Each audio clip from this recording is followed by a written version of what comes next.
=script_start, =. They told the Las Vegas Aces to pack it in before the game even started. They saw the injury report. They saw that A'ja Wilson was ruled out. And they assumed this championship game was already over. The New York Liberty walked onto the court expecting a coronation, ready to lift the trophy and celebrate what everyone thought was an inevitable blowout. But nobody told Becky Hammon, and nobody told the roster she had left. What we witnessed in this game wasn't just a battle for a trophy. It was a masterclass in pure unadulterated grit that left the entire arena in absolute shock. And the wildest part? This goes way deeper than anyone realizes. When you lose the best player in the world, the reigning MVP, your identity doesn't just change, it shatters. The media had already written the post-game columns detailing how New York dismantled a depleted Vegas squad. But instead of folding, the Aces decided to turn this game into an absolute dogfight, dragging the super team Liberty into deep water. This wasn't about elegant basketball, it was about survival, defiance, and a group of athletes refusing to let the narrative dictate their destiny. To understand how desperate things looked early on, you have to look at how New York opened the floodgates. Breanna Stewart came out playing bully ball, driving right through Kaya Stokes and Alana Smith to clear space at the rim.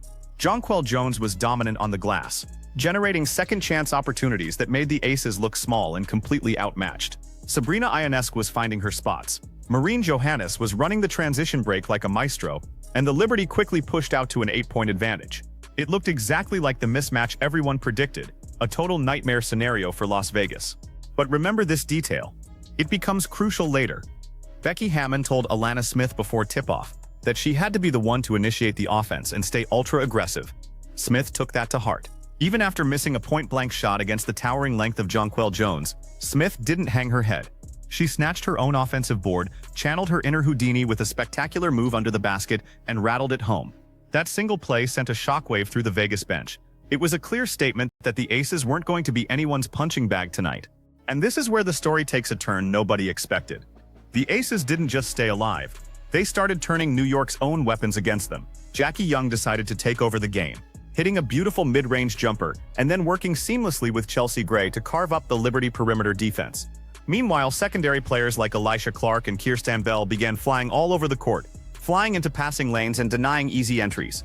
The Aces were playing fast, playing furious, and forcing the Liberty into uncharacteristic turnovers that completely disrupted their offensive rhythm. Think about the sheer exhausting effort it takes to play without your anchor. Las Vegas couldn't secure every defensive rebound, but they made up for it with sheer terrifying toughness. Chennedy Carter became an absolute blur on the court, pushing the pace so hard she literally lost her shoes during one fast break, yet still managed to trigger an offensive sequence. The energy shifted entirely. When Alana Smith got rejected at the rim by Jonquel Jones, the Liberty tried to run the other way, but Rebecca Gardner flew back to neutralize the threat. The Aces were scratching, clawing, and refusing to let New York build a permanent double-digit lead. Now here's the part that should make you angry if you're a fan of traditional basketball logic. The Liberty have arguably the most lethal catch-and-shoot offense in the history of the league, and every time Vegas got close, New York would make them pay from deep. Sabrina Ionescu and Maureen Johannes hit back-to-back triples that felt like daggers to the heart. New York was executing a beautiful pocket pass game with Breanna Stewart, who was scoring at will with her left hand, exposing the lack of rim protection without A'ja Wilson in the paint. It felt like the Aces were running uphill in a torrential downpour, doing everything right just to stay within striking distance. But the evidence of a culture shift was staring everyone in the face. Jackie Young was turning in a legendary performance, driving deep into the teeth of the New York defense time and time again. She absorbed heavy contact, finished with the hoop and the harm, and single-handedly carried the scoring load with 13 first-half points. Chelsea Gray was pulling the strings, slowing the game down when needed, and then hitting straight-ahead jumpers that silenced the roaring New York crowd. The Aces were proving that their system wasn't built on just one superstar. It was built on a championship DNA that doesn't dissolve under pressure. And this is where it gets personal. In the third quarter, the Liberty thought they could put the final nail in the coffin, building a 13-point lead at 58-45. Breanna Stewart was playing like an elite rim protector, blocking Alana Smith and then turning around to block Alicia Clark on the very same possession. The Aces looked completely exhausted, their legs heavy, their shots falling short.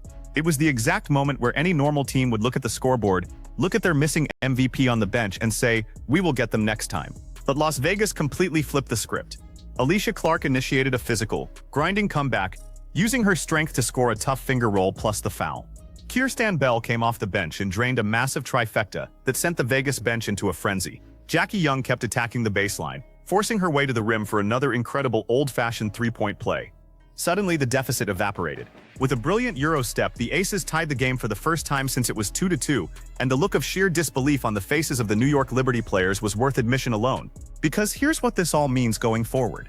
When Jackie Young hit a pull-up jumper to give Las Vegas their very first lead of the night, the entire arena realized they were witnessing an instant classic. The Liberty tried to respond through Breanna Stewart, who missed a turnaround jumper but fought for her own putback to steady the ship. New York then went on a devastating run, scoring on 7 straight possessions. Courtney Vandersloot found Sabrina Ionescu for a deadly catch-and-shoot three, a mistake you simply cannot make against a sniper of her caliber. Yet Chennedy Carter kept fighting through contact, scoring buckets and keeping the drama alive until the final seconds. Ultimately, the clock ran out on the miracle comeback. The Las Vegas Aces elected to play out the final possession without fouling, allowing Sabrina Ionescu and the New York Liberty to officially claim the title as your 2026 Commissioner's Cup champions. New York earned that trophy, executing under immense pressure when it mattered most. But the real story leaving that arena wasn't just about the winners. It was about a Las Vegas team that proved to the entire sports world that even when they are down, even when they are depleted, they are never ever out. So now I have to ask you, did this game prove that the New York Liberty are the undisputed powerhouse of the league? Or did it expose a vulnerability that a fully healthy Las Vegas team will exploit come playoff time? Drop your thoughts in the comments below, hit that subscribe button, and let me know who you think is taking home the real crown at the end of the year. =SAPRETI_END =.